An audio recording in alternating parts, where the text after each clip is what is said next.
Salafism is growing fast in the UK. In fact, it's possible that it may be the fastest growing Muslim faction in the UK. One estimate puts the number of Salafi mosques at about 9% of the total in the UK, and new mosques are opening all the time. And increasingly, women as well as men are practicing this highly conservative version of Islam that many associate with countries far away, like Saudi Arabia. And yet what's interesting is that the followers here in the UK are overwhelmingly not first-generation Muslim immigrants or visitors to the UK. They are the sons, the daughters, the grandchildren of this first generation. And not only that, there are many from non-Muslim backgrounds as well. I would argue that Salafism in the UK is distinctive for its diversity. In the course of my research, I've met people from all kinds of backgrounds, including Afro-Caribbean Christian converts, West African converts, the odd white convert. I've met people from Polish, Colombian, Spanish, French, Belgian, Catholic backgrounds. I've met people of various mixed ethnicities and backgrounds in terms of religion. And I've met ex-Jehovah's Witnesses and even a former Catholic nun and a Sikh convert. So really there is no limit to the kind of diversity I feel I've seen over the course of my research. Now, these are some general observations, but there are no precise figures or demographics on Salafis in the UK. They are a hard-to-reach community, and there's no Salafi membership form. But I think we can be sure of at least two things. The first is that UK Salafi groups are not going away anytime soon. They're here to stay, at least for the medium term, I would say. And secondly, they consist overwhelmingly of British people. So love them or loathe them, they need to be properly understood as part of the British Muslim landscape today. And for that reason, I'm very pleased to have been invited to this excellent conference this year. And that means that we need reliable, empirical information about Salafi groups, just as we do with any other group. But the trouble is, when it comes to Salafis, most of what we read and hear, and especially about Salafi women, is not based on rigorous first-hand data, but is instead superficial, second-hand, and typically influenced by sectarian or political agendas. And rarely, of course, do we actually hear the voices of Salafi women themselves. So that's why I set out to document Salafi women's ordinary lives through first-hand research. And my resulting book, The Making of a Salafi Muslim Woman, is the first in-depth study of Salafi women in the UK. I immersed myself in the life of the community as much as I possibly could for nearly 2.5 years.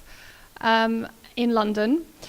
And during that time, I spoke to hundreds of women, mostly young women, and formally interviewed 23 of them in depth, and also 13 of their leaders.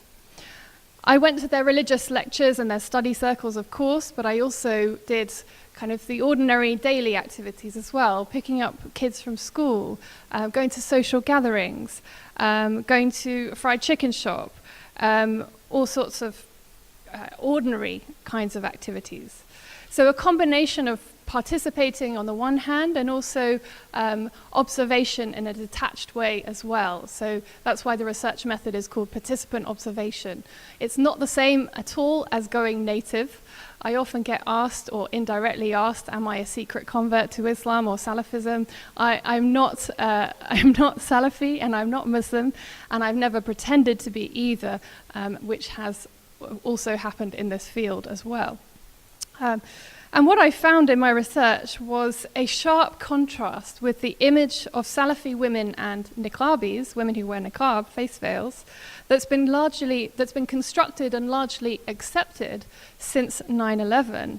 I say Salafi women and niqabis because, of course, the media and mainstream politics doesn't always differentiate between Salafis and niqabis, but I accept, of course, there are many women who wear niqab who do not identify as Salafi.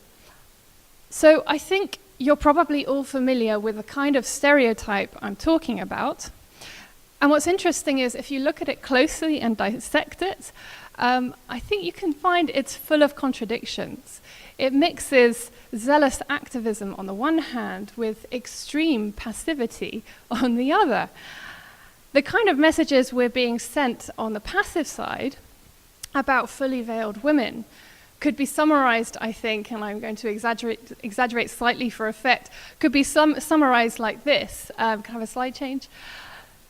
She's forced into restrictive garments and the ideology behind it by male clerics and family members. She's incarcerated in a prison of polyester, which conceals the scars of constant beatings by her husband and prevents her from engaging with society. Her oppressed life behind closed doors revolves entirely around draconian, misogynistic rules and an insular cultish community. We're often simultaneously told that she's a willing participant in a sinister, secretive, possibly violent subculture. She's unwilling to engage with society because she despises the West, the dirty kuffar, and anyone who doesn't sign up to her bigoted view of the world.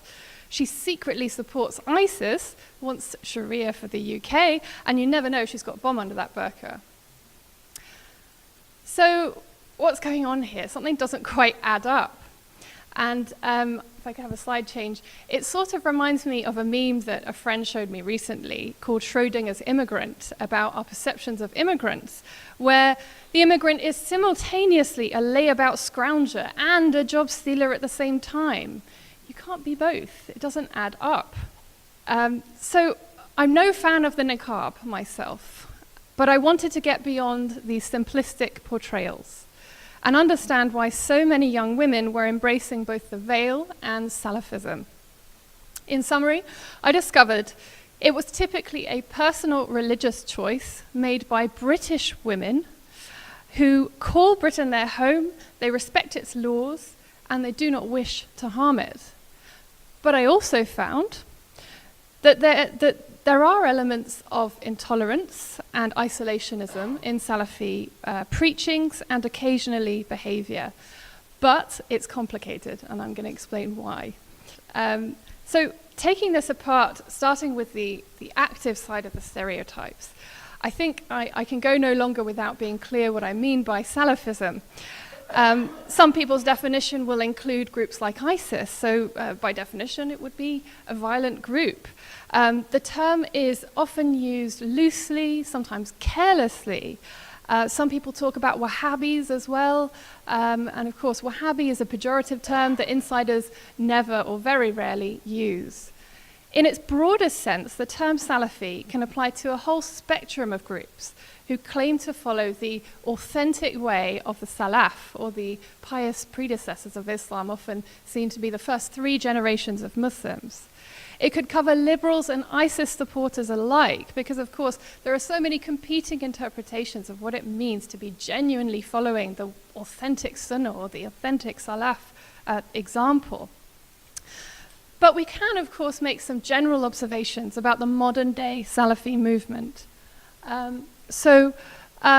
think we can say it's known for a very strict and deferential interpretation of the scriptures. I say deferential, not literalist, because there's no such thing as a literalist interpretation. That you are always doing the interpreting, so I think literalist is misleading. And that interpretation tends to generate detailed religious rules and highly conservative practices, especially concerning women. And we can also say that most Salafis are non-violent. And in the British context, and let's focus on the British context, those who identify as Salafi tend to be quietist. They believe in peaceful dawah, or preaching, calling to Islam, as the only legitimate form of activism there is. You should avoid any politics, they say, any demonstrations for the most part. You've also got to obey the law of the land, and you shouldn't seek to impose or establish Sharia in the UK. In fact, these Salafi groups have been very vocal and active in their condemnation of jihadism over the years. And you've seen this especially after the recent terrorist attacks. They're often among the first at the scene with a dawah stall and anti-ISIS leaflets. Here you can see in Manchester, after the tragic events last summer, some Salafi guys handing out anti-ISIS leaflets in various parts of central Manchester. Now you can say this is opportunistic, this is out of self-interest, and you'd be absolutely right. But I still think that you could say such activism sends quite a powerful message at a time of fear and suspicion towards Muslims. These are the sorts of leaflets that they'll be handing out, quite striking. In terms of social integration, however, there are legitimate concerns, as I said, about some Salafis' isolation from the rest of society, intolerance and conservative practices, but with important caveats that are rarely stated. The charge that's usually leveled at Salafi communities, quietist communities, is that staple Salafi texts urge followers to hate disbelievers and avoid any friendships with anyone who's not Salafi, and effectively cut themselves off by necessity. Now, as a social scientist, I'm much more interested in what actually goes on in practice. It's one thing to be saying something in a book or online, but what do people actually do? How do thoughts get translated into, and readings get translated into actions? Well, I found that this attitude was occasionally echoed in the sermons and lessons that I attended in London over nearly 2.5 years.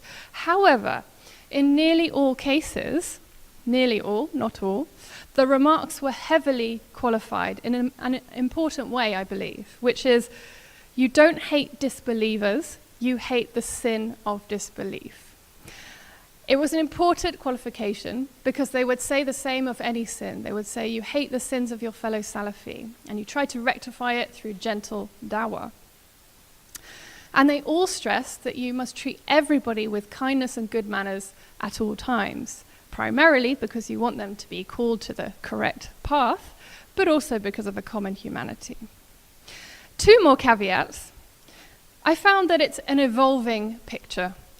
Some preachers are moving towards a more flexible Salafism. I met 2 preachers who told me that they now believed that Salafis should be involved and responsible citizens, and that it was a mistake to propagate, as I know for a fact at least one of them previously did, separation from non-Salafi society. The second caveat is the gap between the theory and practice, which I'm very interested in with my anthropology background. The women I spent time with, ordinary women now, not talking about the leaders, they often had non-Muslims as friends. They often had non-Salafi Muslims as friends. In fact, some of them had more non-Muslim friends than they had Muslim or Salafi friends, definitely Salafi friends, for reasons that will become apparent later to do with tensions in the Salafi sisterhood. And I found a similar gap between the theory and the practice in other areas of the women's lives as well. Some of them mixed with men. Some had secret boyfriends. Sometimes they would only tell me about it because I wouldn't judge them.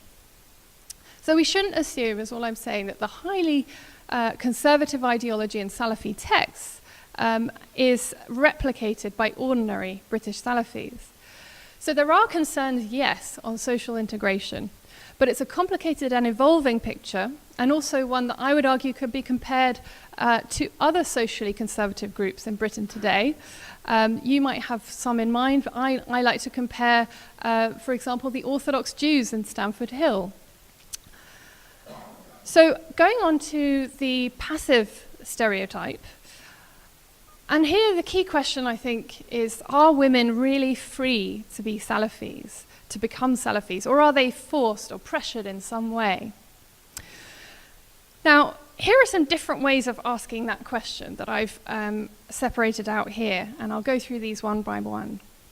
Are they vulnerable, naive, or uneducated? In the sense that if they are one of these things, you might argue that that is a reason for thinking that they are more gullible, more easily misled.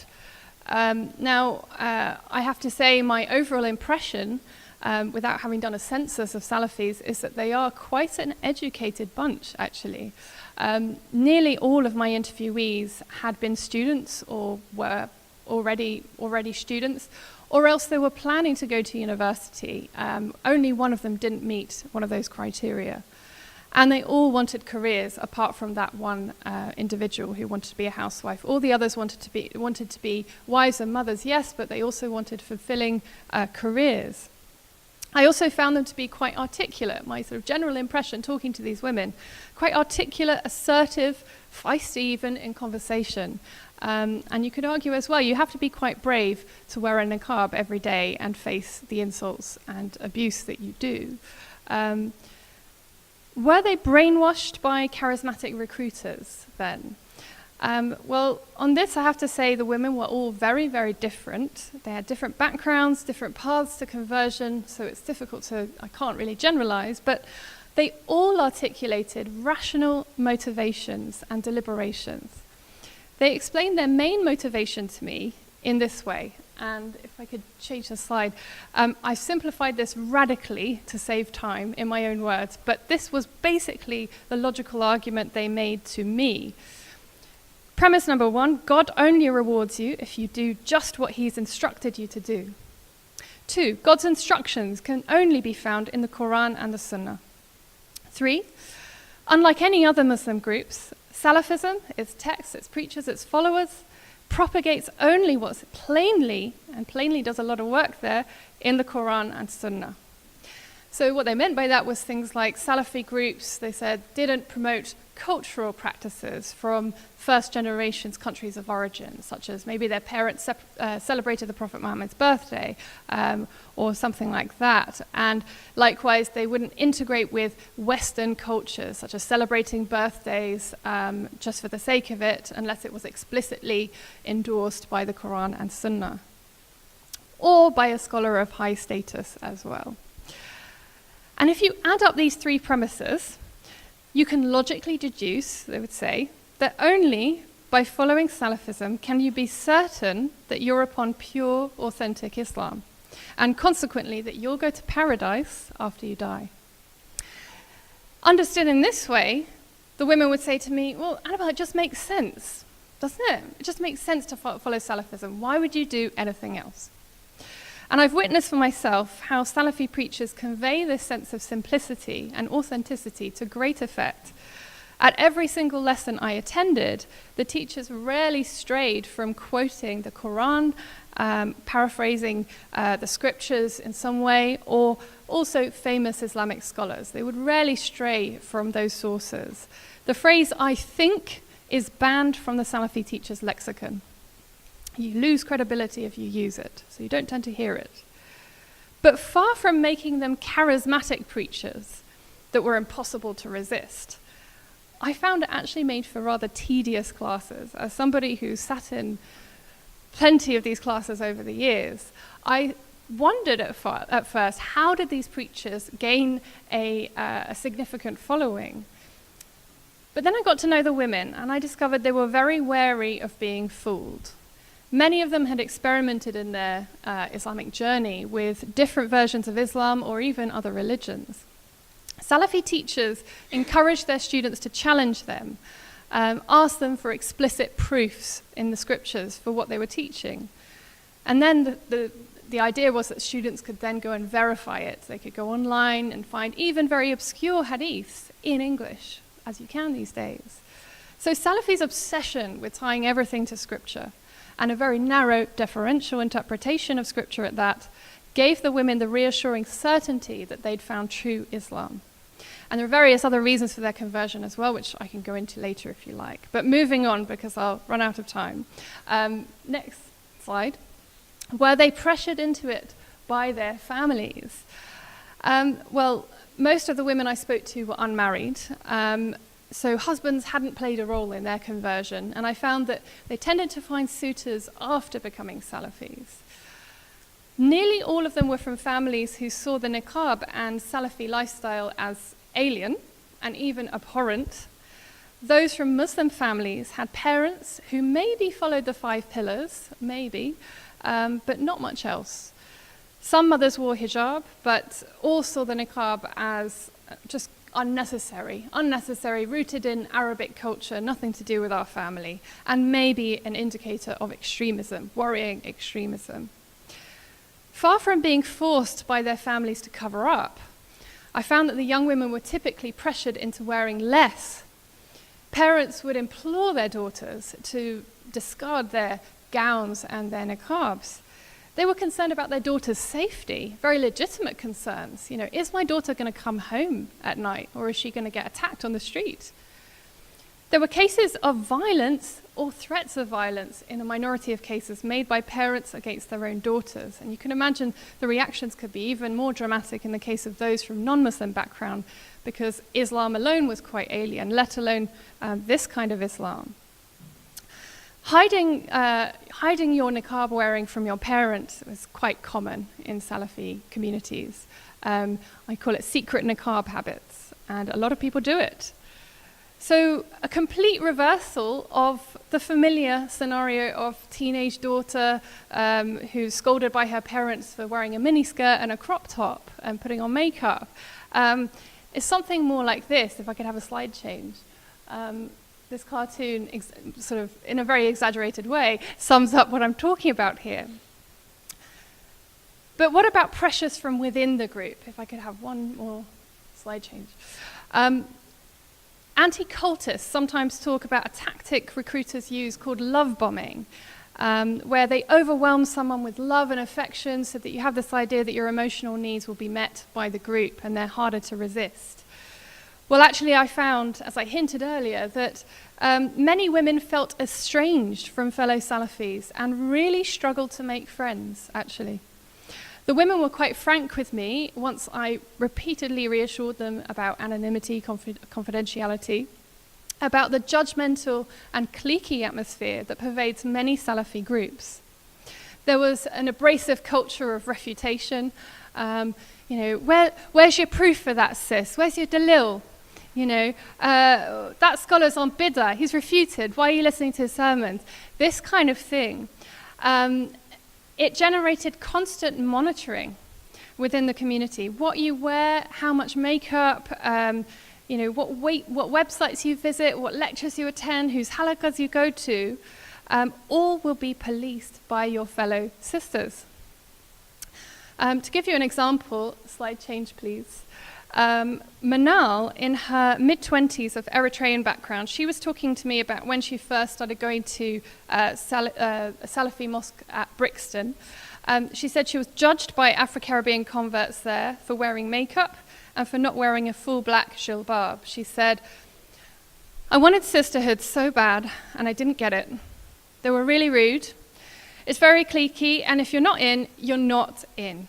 And if you don't look a certain way, if you're not covered in a certain way, then you're not in.